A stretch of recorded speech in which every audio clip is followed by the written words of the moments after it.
Okay, even though I stand here alone, just to make you all aware, this is a kind of a joint project, so I just want to make mention to Professor Tony Gay, who's been very, very influential in terms of helping me in terms of support, guidance to kind of bring this project to fruition. So thank you, Tony, for that.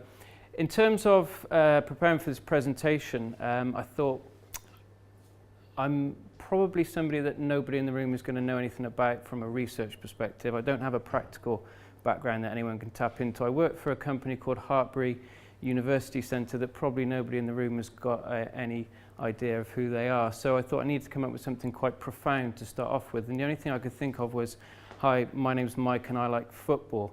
The kind of reason for the simplicity of that is probably the reason why I'm here today. And I know I'm not the only one that likes football based on a lot of the talks and conversations that I've had today. And it's great that this new journal kind of typifies the work that's obviously going on in various sectors. So in terms of the new journal, the research that we conducted into the market and the fact that there was a potential gap alongside soccer and society is really justified for hopefully you guys and many more, that there is an opportunity to harvest and actually provide another vehicle to get more of this work into the kind of sectors academically and practically.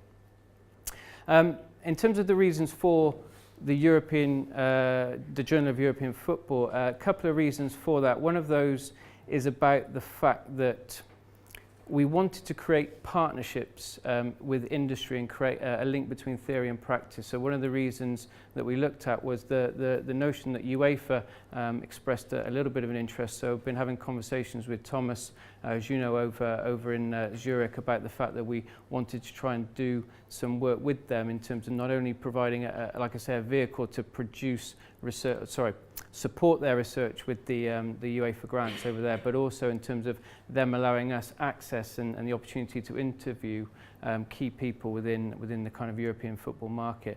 The other reason for that was conversations with publishers. They liked the fact that the power and the identity of European football from a kind of a viability perspective, commercially it looked quite strong for those guys. So a couple of reasons for that. The scope of the journal is very much designed around management and business.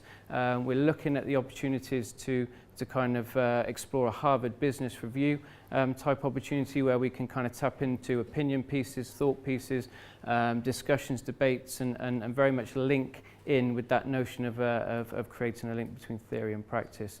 Alongside that, a lot of the concepts that people have been talking about today in terms of the sociological element, which is fantastic, the development of football and the way that it can impact different communities, particularly key stakeholders within football. Fan groups have been particularly popular, and that's something we're trying to tap into as we move forward. The final element is around the kind of the coaching and the leadership aspect. So we're very much interested in the way that coaching can kind of help in terms of the kind of management of talent moving forward, particularly with some of the issues in the news and the media over the last few days and weeks.